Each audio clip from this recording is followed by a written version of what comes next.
Into week 7, Rams and Jaguars currently playing. Stafford, 3 tutties, only a buck 27, but 3 tutties, 2 to Devontae. What's up, Hammer?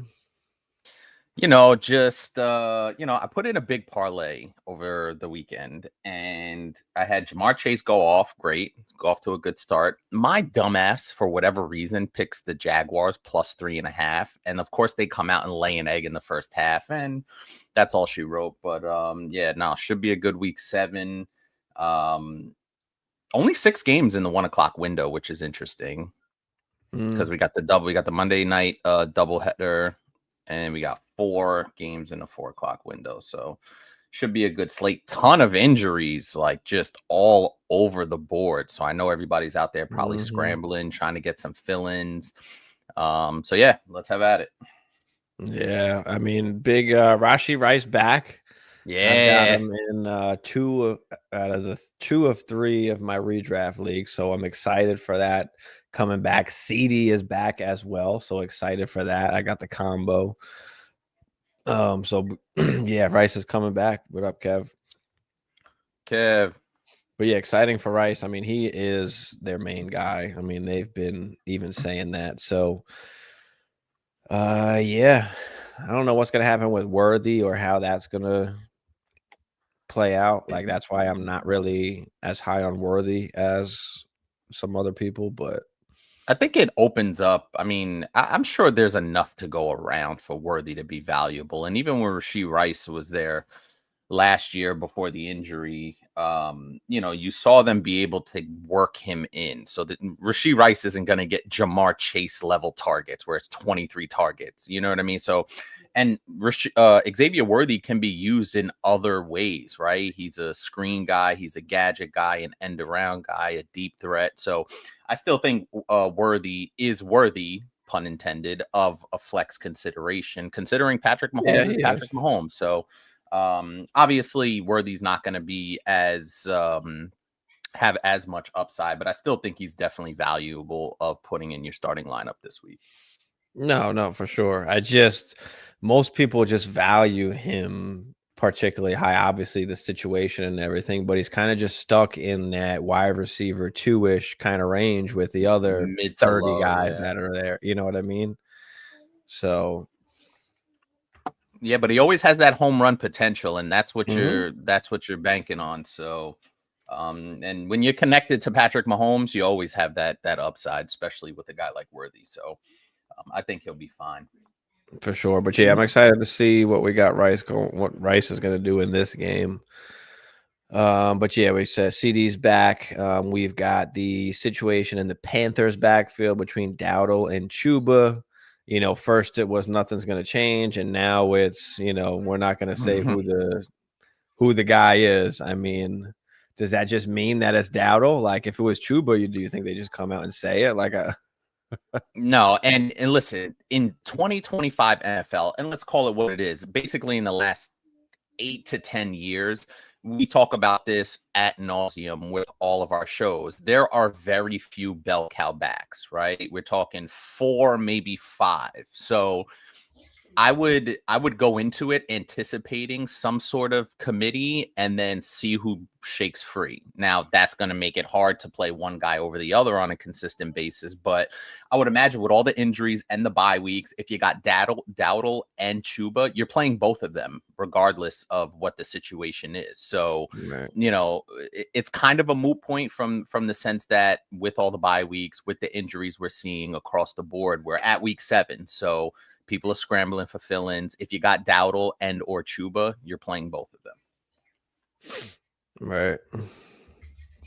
I mean, I've got Chuba in one league. I'm not playing him. I got Dowdle in 2 leagues. I think I'm playing him in one because I just have no choice. And then another one, I think I'm not playing him. Well, obviously, if your situation calls for it, and you're in a pinch, you feel comfortable, at least halfway decent, that they're both going to get enough work to make them line up viable. Yeah, Kev said Worthy's like Addison. Yeah, he's just stuck in that kind of range. I know what you mean. I don't know if I necessarily agree with that, just from the standpoint of Worthy has established himself as essentially the wide receiver too. Now I know they used Hollywood had a really good game last week. He had the 2 touchdowns. You still got Kelsey. You still got a little Juju sprinkled in there, but I think Worthy is the clear number 2 pass catcher, even over Travis Kelsey at this point. Because Kelsey's a little bit older, is not going to make a ton of explosive plays. So I think Worthy has a little bit more upside, and he has Patrick Mahomes, where Addison has Carson Wentz / JJ McCarthy. So I feel better about Worthy than I do Addison, but I could see what you're saying in terms of the type of player and the type of production you might expect. Do you? I feel like it's a lot closer. Like, I mean, Addison's been a wide receiver 2 seasons in a row. I mean, Worthy hasn't done that. I You know what I understand, mean? And even with I think because Patrick Mahomes in is front, right, and Hawk, like Addison is still, and he's been missing games too. What is he suspended, and he's still just solid wide receiver too. That's why I just feel like they're very similar. Like it's in the same boat. Now, does Worthy have the higher?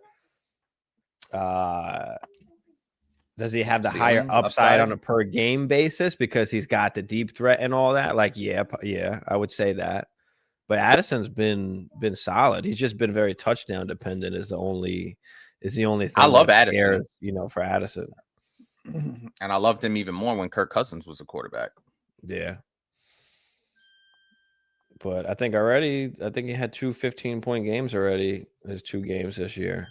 Well, Carson Wentz has proved that he could throw the ball, with some efficiency to the, the 2 main guys. So, yeah, I mean, I hear it. I'm not saying Addison ain't squat, but I think I like Worthy a little bit more. That's fair. That is fair. We got a couple of guys out, big time ramifications. Right. Deebo Samuel out. Right. We know that. So who's getting work there? Is it Chris Moore or I think Zach Ertz is out as well. They have nothing there. Like Zach Ertz out. The top 3 pass catchers essentially out with Scary Terry, Deebo, and Zach Ertz. So yeah, look for Luke McCaffrey, look for Chris Moore, look for those sorts of guys to make some plays.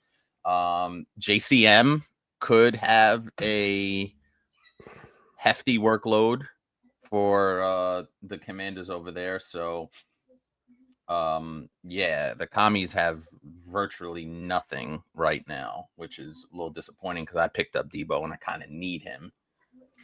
Yeah, I had gotten Deebo a few weeks ago in a league I'm contending in. I forgot what I gave up. I gave up a late second and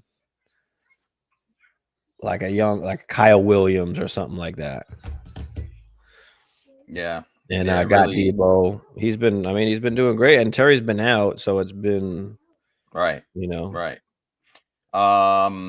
Josh Jacobs, they said, is a true game time decision. And that's a 4:00 slate. So I know Josh Jacobs is one of those workhorse type running backs. So keep an eye on that. I actually moved Josh Jacobs into the flex, and this is something that I got burned on a couple of weeks ago with Dalton Kincaid not playing, and he was obviously on Monday night.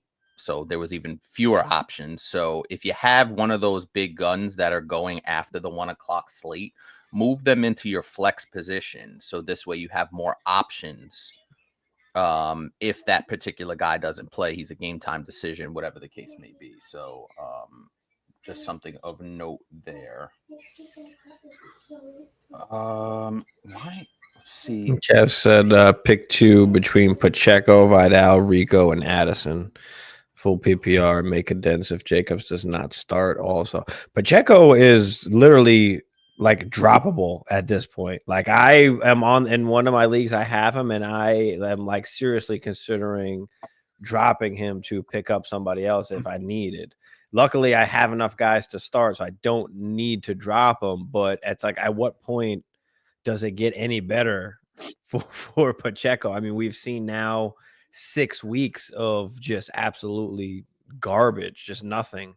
I mean, what is he, 5 points a game? Like, it's trash. It's nothing. It's absolute trash.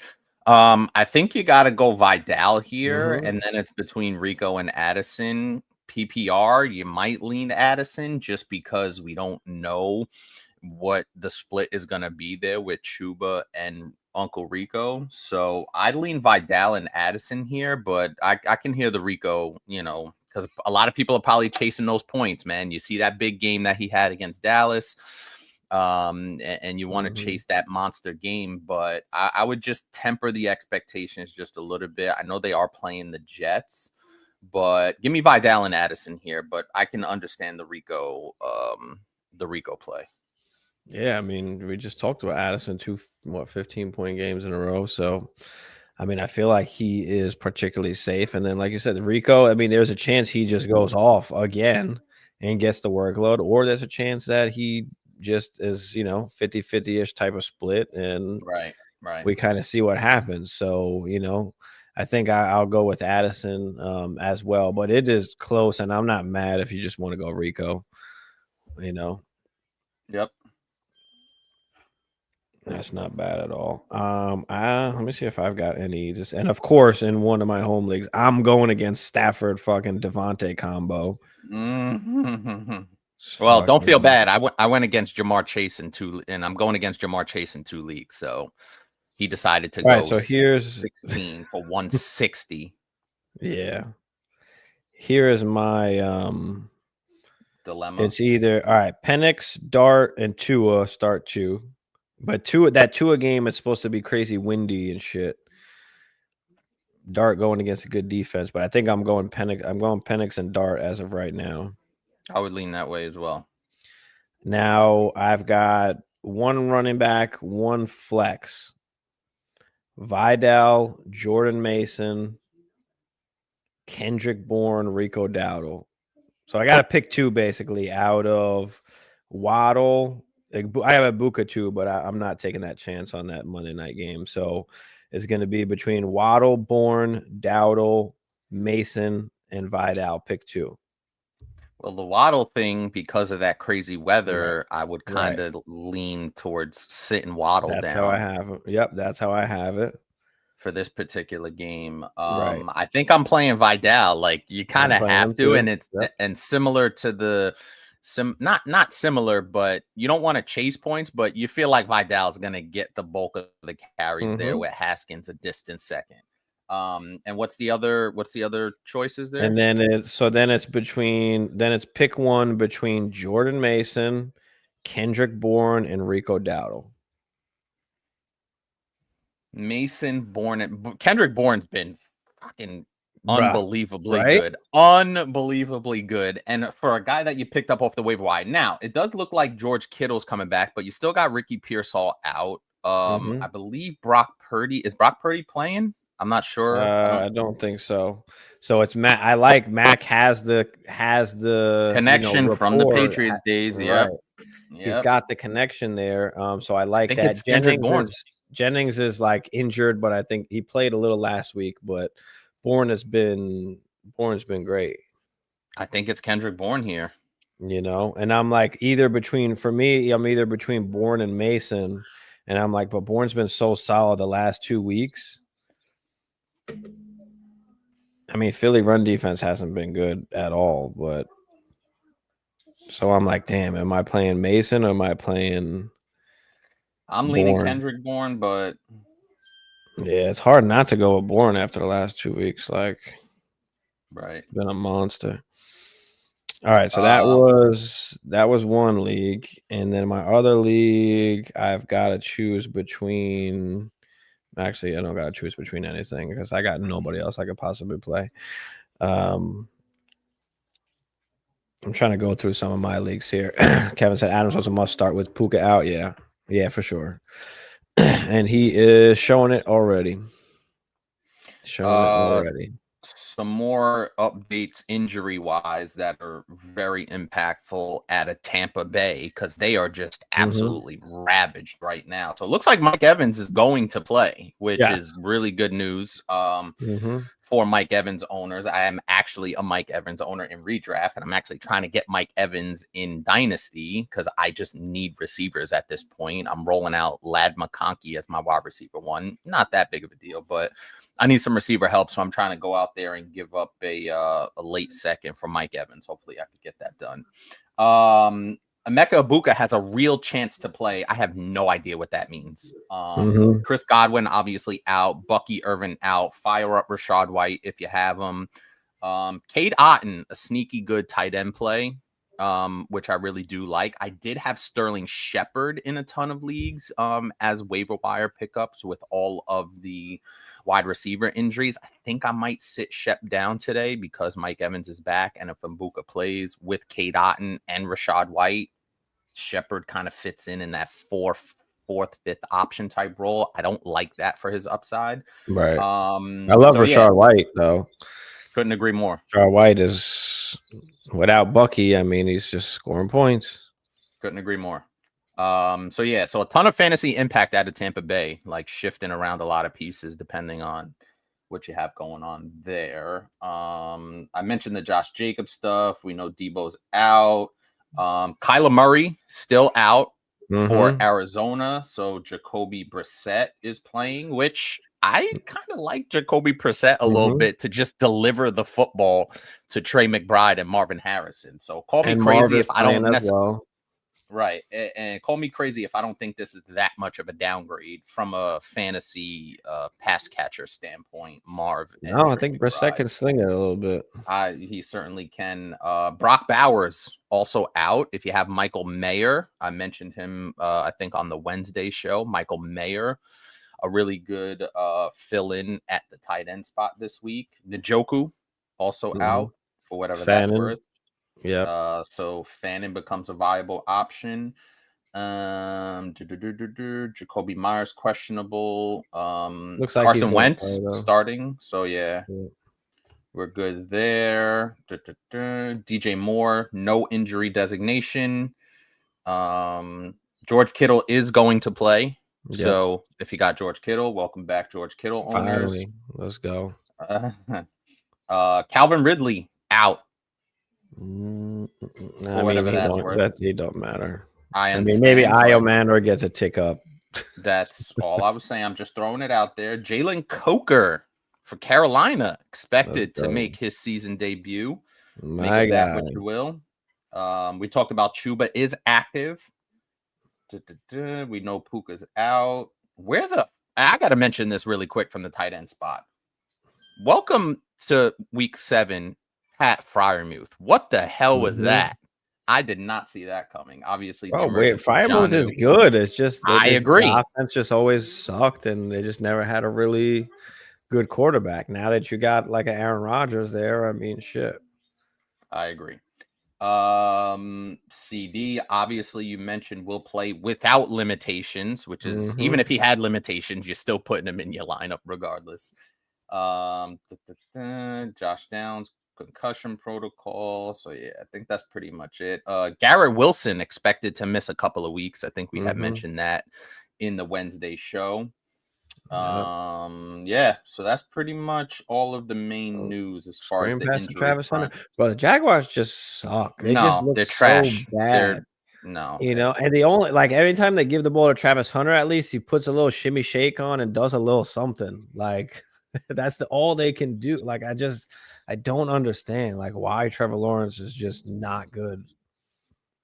No, and not only is he not good, he's frustratingly inconsistent. Like they could have just kept Mac Jones and fucking jeez.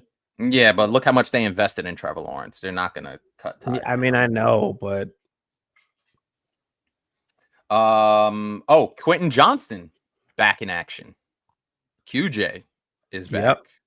So they got their full complement of receivers. Obviously, Amari Hampton's still out, but QJ is back. How do you feel about the receiving kind of situation with the Chargers? Like, how do you see that because you got 3 just really awesome pass catchers. It's very clear that QJ and Keenan Allen are the main guys. Like, there's no denying that. Ladd is taking a back seat. Now, what's the chances that all 3 guys are healthy? Like, Keenan Allen stays healthy for the full season. Like, obviously, You already seen QJ be out, banged up a little bit.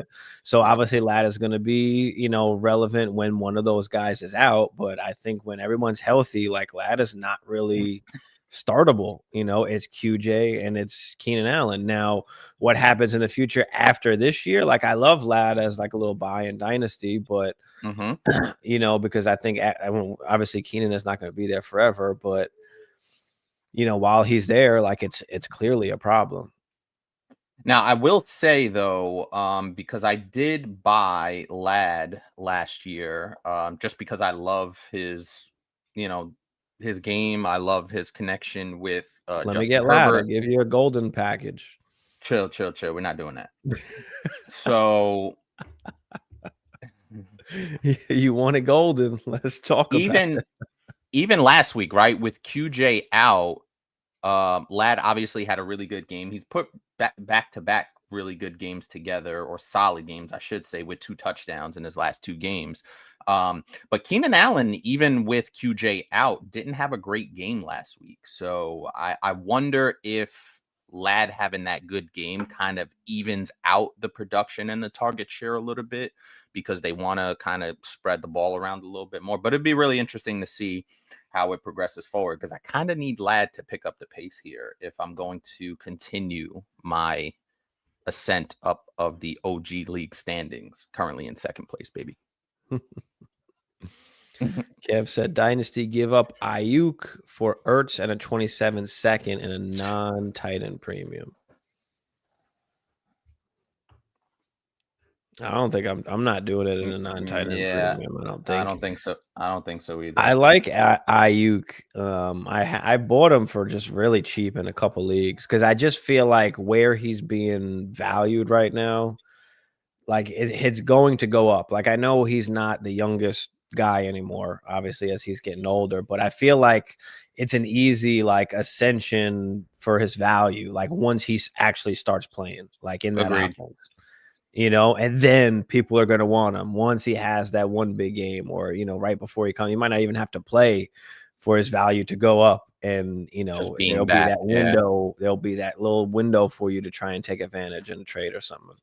So currently for Ayuk, they're estimating a week 10 return, which realistically we're in week 7. So week 10's not that far away. That far, right. But it's unclear, like that. They said that's a rough estimate. And also, like, you have the Ricky Pearsall out, you know, Jennings is constantly banged up. Kittle obviously just coming back from his injury. So it'll be interesting to see. But I do think when Ayuk comes back, he's going to slot into that top receiving option along with George Kittle. So he'll have really good value, like you said.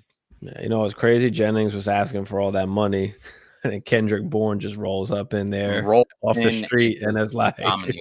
Yeah, and dominate. Kendrick Bourne of all people. So that just goes to show you how fickle fantasy is, right? You have those guys that you just pick up off the waiver wire, and a guy like Kendrick Bourne just probably held you down for the past couple of weeks. Yeah, I've been playing him shit, and he's been like he started to show like what he can do with the Patriots, and then he wound up getting hurt. Remember, so he kind of just fell off the map, and everybody kind of forgot about him. Yep. That's the way it works. And then you resurface, you link up with an old teammate, and you have a nice connection. So okay, Travis Hunter. They said they've been trying to get Travis Hunter the ball more. I heard something about trying to use him as a wide receiver 1. The coaches were saying. Yeah, because BTJ is just ass right now. I mean, I don't necessarily BTJ's fault. Like, I don't know. Just the offense is just weird. Like, even ETN can't even get going now. Like, it's just nothing is like flowing right. I don't think they know really what they want to do or how to run, like their identity, offensively, who to run it through. Yeah, right. Like, I think they're still trying to figure that out, and that's why, you know, these comments came out with Travis Hunter. So I don't know. We'll see. Oh my God, T-Law is so bad. They can't do anything right. It just feels like they get in their own way because they have good skill position guys. You know what I mean? Mhm. Parker Washington has emerged as a pretty Damn, viable man. threat. Brenton Strange, obviously, I think he's dealing with an injury, but like they have PBTJ, Travis Hunter, ETN, like they have some guys, and Trevor Lawrence is a good athletic quarterback. So, what is it really? And we're talking about them like they're the 0-6 or 0-7, whatever Jets, but they're 4-2. Like Somehow. they're not, the dregs of the league per se, but it kind of just doesn't look right. No. And they just didn't catch a ball on 4th down, so just turned it over. Kevin said Hunter has no defensive snaps today. I do like that. Now, I know that they were dealing with some injuries for a few games, and I know Travis Hunter was playing a little bit more on the defensive side, so I don't know if guys are back now and now, they're trying to focus on offense, or they're just totally trying to flip the script and they're like, all right, we need to focus more on offense, and we'll figure out the defensive shit later. But yeah, because that offense is so stagnant right now that they need a spark. So they're like, hey, why not put our number 1 draft pick in there? I agree, Kev, but at the same time, like, I mean, we expected a lot from Trevor Lawrence, and he just seems like he doesn't make his guys better. Like, he's not carrying the squad. Like, He's not it's that not what guy. we thought he was going to be or what he is supposed to be. Now, he is still young enough where that can turn around and he can improve. And I know it hasn't been great with just the situations in general, his rookie year, the coaching, the Jaguars. Like, I know it's a lot of shit. Like, But it also, feels like is the it a pieces change of are in scenery? place. Right. Like, is there a change of scenery? But it just, like Hammer said, like they've got all the weapons around, like everything is there. So at this point, it's either Trevor Lawrence just is what he is and he's just okay, or there's just something wrong offensively with the scheme, with the coaching, with everything that they need to figure out. So but the thing with T-Law is that like he's got the contract. So like dynasty wise, like, all right, you feel somewhat safe that at least he's going to have the job, but like, what is that really worth if, you can just pick up Mac Jones for a fucking, a third plus and play him for a few weeks, or, go and buy old ass Aaron Rodgers. Like, there's cheap options that you go out there and get, rather than trying to hold your, or try and buy what Trevor Lawrence costs is just not worth what Not he worth gives it. you. Right. And just to put some Trevor Lawrence numbers into context, we're talking about fantasy, obviously. So through 6 games, he's got 60% completions, which in 2025 isn't very good. Like, it's kind of mediocre. 8 touchdowns, 5 interceptions. Okay. I can take it or leave it. A quarterback rating of 81, 82. Very mid, as the younger generation likes to say. And his QBR is 46.8. So he's below average. He's a below average quarterback. And we expect a lot more from him. And also his rushing numbers. We expected a little bit on the rushing upside, and we're not even getting that. He has 28 carries for 95 yards through 6 games.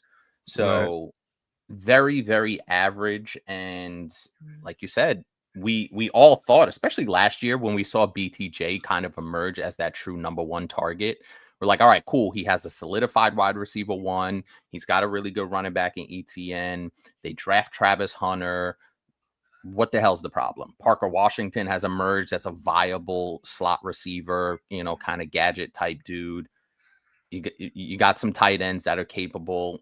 What the hell are we doing, Trevor Lawrence? Well, Like, they get need it to together, fucking play Travis Hunter instead of fucking Diami Brown, who just fucking dropped the 4th down pass. It's just, I don't know. Yeah, not what you want. No. All right. What games we got going on? I was about to pop on. Let's go. Saints, Bears. Olave's getting targets, but just, I mean, I will say, just bad, but he's been good. I will say the Saints are not the worst team in the NFL. Like, they put up a fight. They make teams work. right? They will be down, and for all of Spencer Rattler's kind of deficiencies, he fights, and Olave is very, very viable. I tried to get Olave from Steve. He BS'd me and said he's keeping Olave, so that's fine. But yeah, man, I think the Saints will put up a fight, but the Bears should win this game, pretty comfortably. Eagles Vikings 1 o'clock. That should be real spicy. Eagles look vulnerable. And did it not feel like we went through this BS a couple of years ago where the Eagles play really well? They just won a Super Bowl, and now there's dissension. Saquon Barkley is not. Cam Scatterboo statistically is better than Saquon Barkley right now. How is that possible? Mm-hmm. AJ Brown. They just do enough to win, and that's it. They kind of just play and then just do what they can to win, and that's just it. Shouldn't that be enough though? I mean, I understand that guys want to have their statistics because that equals money, but man, it just and that can kind of erode a team from the inside out, and that's when we saw a couple of years ago they were 10-0 or whatever, and then they just fell apart.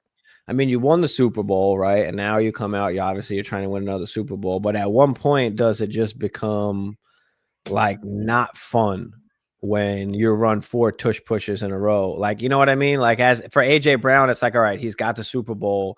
But now it's all right, now he's not really having as much fun. He's not getting the ball a ton. It's not, So for him, it's bro, I want the ball. But I am a team player, and he is he is going about it right. He's not bitching publicly and all this kind of stuff, but deep down, he's got problems with it. So yeah, for sure. I don't know. At what point has it become too much and they just, need a trade, or guys are just too unhappy and just not having enough fun with it? And Saquon hasn't been great either this year. He's been mediocre, especially for where he was drafted. Very average, very, very average. I agree. And it was surprising because I looked at Saquon's numbers and I'm just damn, Saquon. And I saw a statistic that as I brought up before, that Cam Scatterboo is outproducing Saquon Barkley of all people. So very interesting to see what's going on there in Philly. Should be a really good game in Minnesota. Philly favored by 2.5. Oh, Travis Hunter just batted ball against Devontae. That was a good play.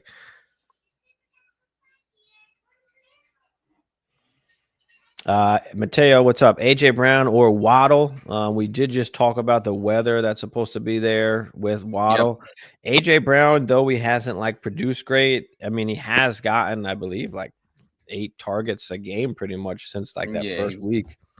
He's gonna get the targets. You got to go AJ Brown here just because the weather out there in Cleveland is going to be absolutely horrendous, and it'll be hard for Jalen Waddle to catch some of those. It's probably going to be hard to throw the ball, period. They're talking about 40, 50 mile an hour winds. Mm-hmm. So go with the ground game there if possible. But for this particular question, we're going AJ Brown. Yeah, I'm going AJ Brown.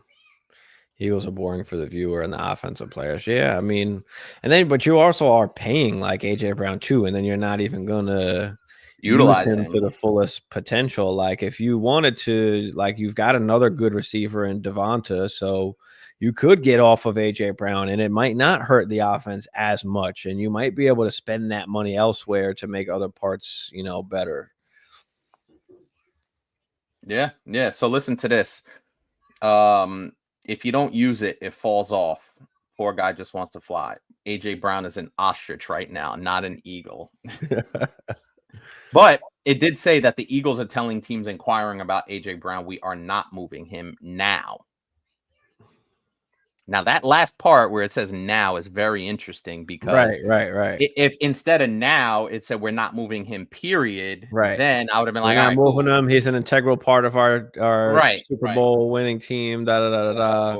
And instead, we're not moving him now. All right, maybe they'll go win the Super or try and win the Super Bowl again, and then in the offseason, maybe there could be something that happens. When you take a little bit of a deeper dive into that particular, because that has got to be frustrating as a player. Yes, you want to win a Super Bowl, but then once you have it, if you're not able to produce like and really show what you can do, like at what point is it just not worth it? Now, here's the dilemma that I have. Would you rather be AJ Brown on a winning team, or would you rather be, I don't know, Garrett Wilson on an Owen whatever team putting up, close to 1,500 yards? Like, where is the healthy medium? You know what I mean? So, AJ Brown could find himself back on the Titans, hypothetically, right? Hey, if he got a chance to dominate, right, and he's good with that. Now, what you said would be, hey, I got my Super Bowl, I went through the glory, I got paid. Now let me go and play on this really bad team and put up 1,500 yards and 12 touchdowns. Or maybe it's not a really bad team. Maybe it is a team that just needs a number one guy. I don't know what that team may be or what that looks like, but DeAndre Swift active.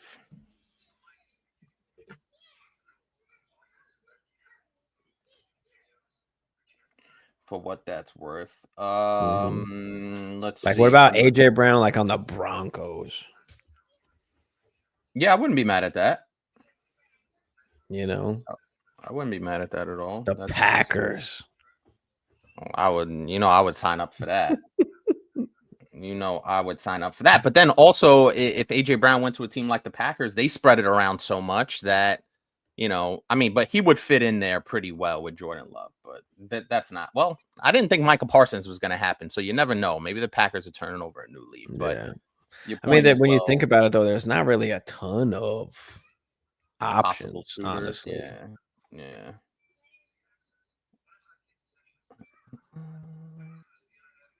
Yeah. When you look at it from that perspective, the Browns. Yeah, but the Browns are going nowhere fast. They want to spend some money. Deshaun Watson's coming back soon. Deshaun Watson and AJ Brown. Imagine. You gonna put your eggs in that basket? I don't think so. Drake Mays looked really good. Patriots going against the Titans. Yep. Drake May's been fantastic. This is the breakout. Fucking goofed us. A couple good games and then shits the bed. This is the breakout for one Drake May. Now, interestingly enough, Drake May is a very underrated rusher of the football. And I know we had touched on that. So we tend to think of him as this kind of pocket quarterback. He's going to give you really good upside. And I've been putting in some bets on Drake May passing and rushing combined, and he has not disappointed. So Drake May, fantastic. I think he's sitting at what, QB7? I'm not mistaken, last time I looked. Yeah, so, I think he's pretty much ascended himself, at least in Dynasty, to that tier 2. Yep, I would agree. Quarterbacks there. I would agree. And imagine they actually go out and get a legitimate AJ Brown to the Patriots. Yeah, what a fit that would be. Another one, So like there are some options and some better opportunities that he might want to be part of, where he has an opportunity to not only win a Super Bowl but contribute in a way that he wants to, contribute and just have fun with it, Yeah, like he's been in shitty situations before, so maybe he does, Yeah, he has. So AJ Brown currently sitting at wide receiver 38. Had one really good game, had one solid game, and the rest of the games have just been dreadful, to say the least. But the Eagles are 4-2 now. What if the Eagles start losing, right? What if they lose to the Vikings today? Everybody thought they were going to have a stranglehold on that division. The Giants all of a sudden got a little bit of spark. Dallas, not completely out of it. Commanders. So that division is not necessarily the Eagles don't necessarily have a stranglehold on that division anymore. No, I gotta play Demario Douglas in one Dynasty league. It'd be like that, bro. I'm actually undefeated though in this league, which is crazy. It's a median too, so I'm 12-0. But I got Kittle coming back, but I've got Garrett Wilson that's down. I got Godwin that's down. I got Debo that's down. and it's start 3 wide receivers. So like I've got other guys I could play if it was flex, but I need to play wide receivers. My 3 flex positions right now: George Kittle, Jake Ferguson, and Travion Henderson in a 175. Oh, is this a 2? I think actually this is a 2.0 tight end premium. And it's messed up because I actually have to play Sterling Shepard today because I have so many injuries. Bucky Irving out, Pearsall out, Debo out. All of my Buffalo guys are on bye. It's just crazy.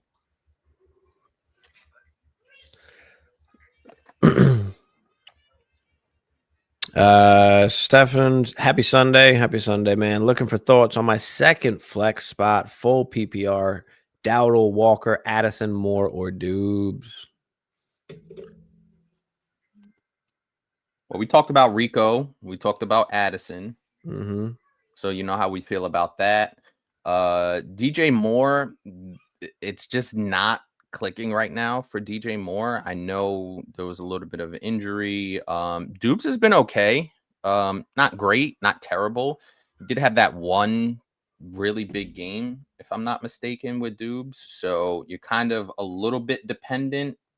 And that Packers offense is just a little disjointed. Yeah, no. I mean, it's either Dowdle, Walker, or Addison. At least for me, like I kind of eliminate Moore and Dubes from it. That's fair. Addison's been solid. Walker, they said they want to get the ball more too. And then Dowdle, right? The whole situation where we don't know what is going to happen there. So I feel like you can feel pretty safe with Addison and Walker. Is it just Walker? Like, is it Walker? It might be just from the stand. I did read that little excerpt where they want to, he's earned more touches, blah, blah, Right. blah. I don't want to discount Sharps, but Sharps has kind of been relegated to a touchdown dependent guy, 30% snaps. I'm going to lean Kenneth Walker here. I know they're playing the late game on Monday night. And of course, my iPad decides it wants to not respond. Yeah, so I think we're going to lean Kenneth Walker here.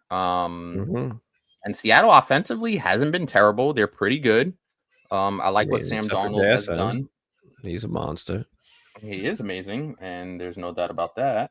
And who is Seattle playing? They're playing Houston. Houston has a good defense, man, and a good front. So make of that what you will. Would it be Addison? Are you scared of that Houston? No, run defense. I mean, we've seen a couple guys have success against the run defense in Houston. So, I mean, no, not really. Yeah, I'm here for the Walker. I mean, business. I feel like it's either Dowdle, Walker, or Addison. You can make a case for either 3 of those guys. So it's just really kind of what you feel most comfortable with. I would probably lean on the Walker Addison side. So pick between the 2 which one you want. I think that, with them having these comments about Walker, maybe he gets a little bit more work. I feel confident that, like Addison, I feel like doesn't have crazy upside, but he could be pretty safe. But then, like you are hoping for a touchdown, and I don't know. I just feel like Walker is just the best option slightly. I mean, it's not a huge difference, but. Yeah, I could feel that. And Kenneth Walker right now sitting at RB26. Has had some solid games, a 2-touchdown game. The problem I have with Kenneth Walker is just nothing in the receiving game, like virtually nothing in the receiving game. If he was getting maybe 3 to 4 targets, he would be a really easy play here over Addison. But I'll still lean Kenneth Walker. He is getting at least 10 carries a game. But yeah, that's a little bit of a tough one because you could see Jordan Addison get loose, right, for one of those home run type touchdowns. So I would lean Kenneth Walker, but Addison, I'm here for it. Yeah, me too. Very quietly, the Panthers are 3-3. Bryce Young just seems to come to life when you least expect it. When they're down and you're like, the Panthers suck, and then all of a sudden you're like, oh, okay, actually, Bryce Young could throw a little bit.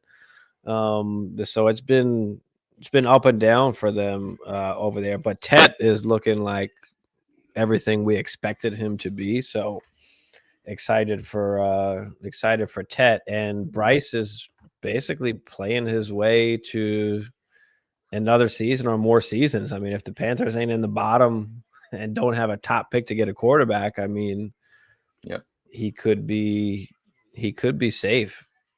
They still need some more weapons, though. It feels like. Well, they add Jalen Coker to the mix, so you got Tet that's true. We with do got Coker. Coker back.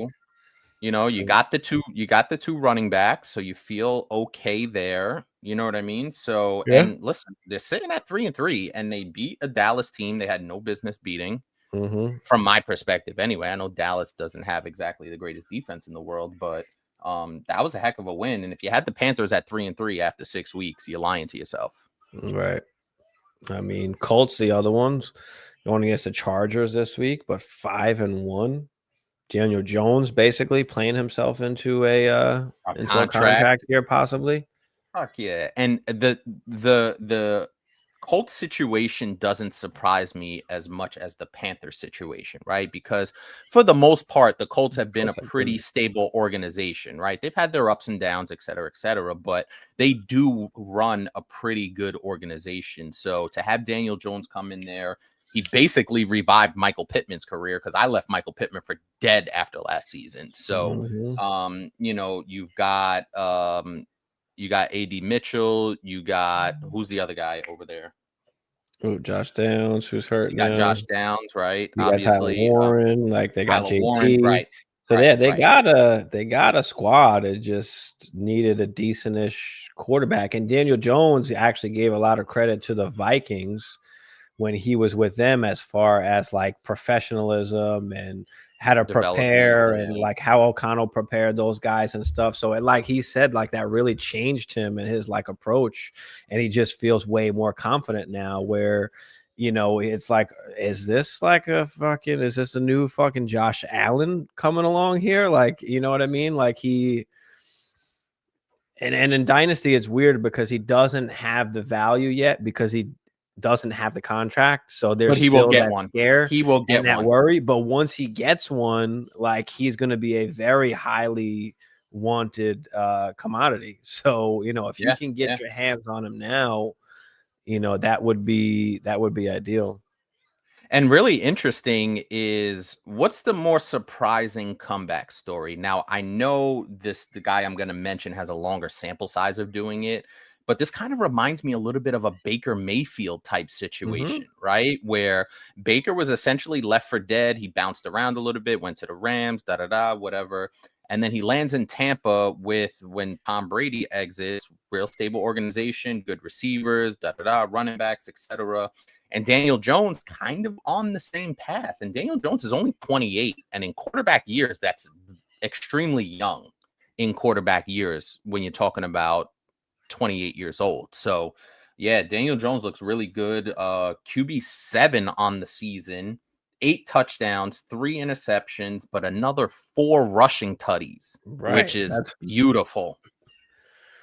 And Baker was a weird situation because he was successful, and then he got injured, and they blamed everything on him, and it was just. And he did play for the Browns, so it was just a bad fallout, and he had the whole like OBJ and fucking, I think it was like Jarvis Landry at that time. Like it was a whole big thing, and he wasn't getting guys the ball enough. And it was almost like, and we had talked about that too, where it was almost like he was like, felt almost like forced to try and get these guys the ball, and things just were not going to plan. But now, obviously he goes to a different situation and is just balling out. So MVP candidate Baker Mayfield, I might add. Yeah. Which is wild to even say. But the thing with Baker is that it's so, and I talked about this when we first started this podcast, and we started talking about different guys and different things. The organization you go to matters, right? Because we've seen organizations like Cleveland ruin almost every quarterback in our lifetime. I can't remember Cleveland having good quarterbacks, consistently. Baker did have that one playoff run with the Browns, but Also, we talk another team, the Jets. The Jets, you go there as a quarterback and you get ruined because that organization is just not good from a development of quarterbacks. And then you see Daniel Jones leave the Giants and be amazing. You see Sam Darnold leave the Jets and be amazing, right? Geno Smith, right? To a lesser degree. I don't think Geno's been as successful. He was good in Seattle, but this Raiders situation is not really working out. But you could see that there was more there than what they had in their previous organizational stops. So the organization, I'm telling you, the organization matters, like historically, right? The Bears. Now, it looks like the Bears may have something. Right, with Caleb, it looks like there's something brewing there with the Bears. Remains to be seen, but yeah, the organizational stuff, man, it's so important. And you brought it up where you said with Daniel Jones and what being with the Vikings for that cup of coffee meant from an organizational standpoint and preparing and getting yourself on track and all that stuff. So really good to see Daniel Jones. I actually traded Daniel Jones and got some good value for him in Dynasty. So he's got the run game, so he's not like the focal point. Like he just can do enough and don't turn the ball over. And like you got a good defense, and you can win games as we are seeing here. Oh my God, just a horrible screen pass to Travis Hunter. It's just even the design concepts are just. Why do I feel like I'm in Groundhog's Day? I've heard you say that 3 times since we started the show. Just a horrible screen pass to blah blah. It's just the whole setup, the whole play. It's just stupid. It doesn't look good. Not getting any yardage. It's just bad. Like I don't know. I just don't know what to do. Like, all right, I got a good start sit situation. Would you play Vidal or QJ? Shit.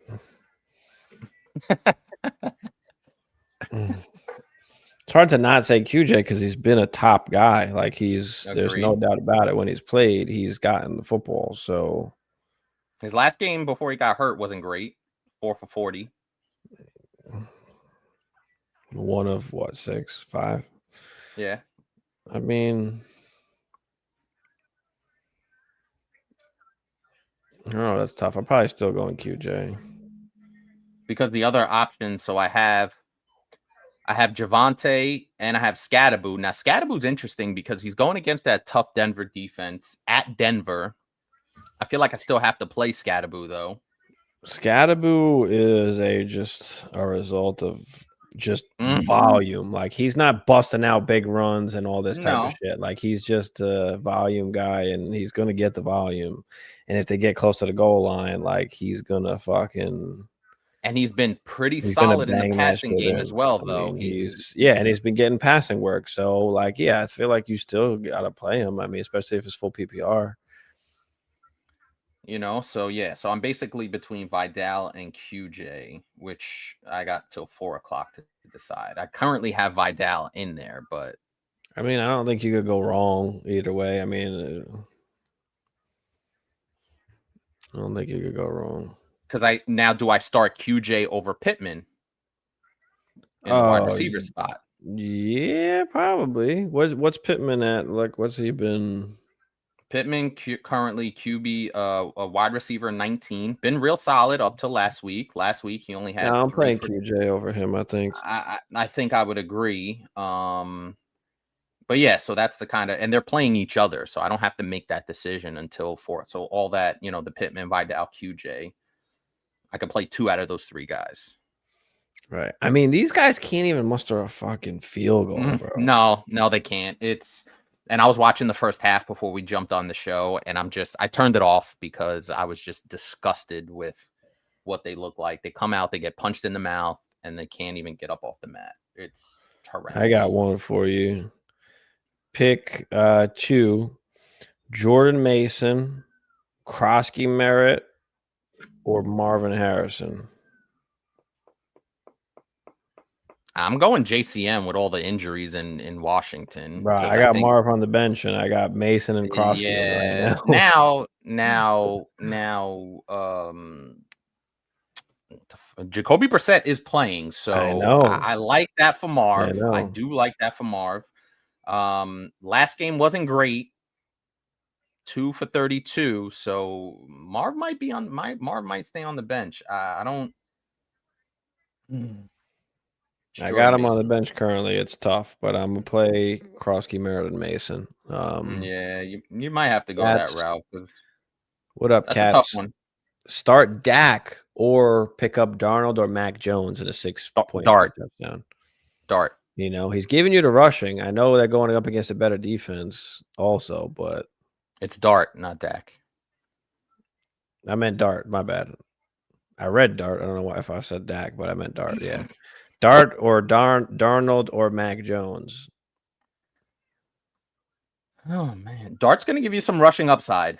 Sam Darnold and Mac Jones are not going to do that for you. Now, Jackson Dart does make me nervous with all the hits he's been taking, and he was in the blue tent last time we saw him play. So, man, Mac Jones has been balling. He gets Kittle back. Kendrick Bourne's been phenomenal. CMC out of the backfield. I might go Mac Jones here. I'm going Mac Jones too. He's been solid. Now, like I said, Dark does give you a little bit of upside with the rushing, but he is going against a much better defense this week. Doesn't have a Malik Neighbors. He's been, I don't want to say extremely lucky. I don't want to take away from what he's done, but there's not much options, and a good defense could take away everything there. So Agreed. I don't know. I just feel like Mac Jones feels nice and safe. He's been solid. Now, Sam Darnold's been good too. Sam Darnold's been good too. Chopped liver. He's been good too. But I'm going Mac. Yeah, I'm going Mac Jones here as well. Sam Darnold a close second. Yeah, I'm putting Dart on the bench for this one. So Sam Darnold QB 12. 2 really good back-to-back games against Tampa and Jacksonville. Over 600 yards passing, 6 touchdowns, 1 pick in his last 2 games. JSN, we know what he's doing as the top guy there, but I think Mac Jones has a little bit more versatility as far as his weapons go in this particular matchup against Atlanta. So yeah, let's go Mac Jones. I can't believe I'm saying that. Like to stay away from Darnold if I could. Already have Nico JSN in that game. Low over under. Appreciate you, Cats. Yeah, throw any last questions you guys got in the chat here before we get up out of here. Appreciate everybody coming through.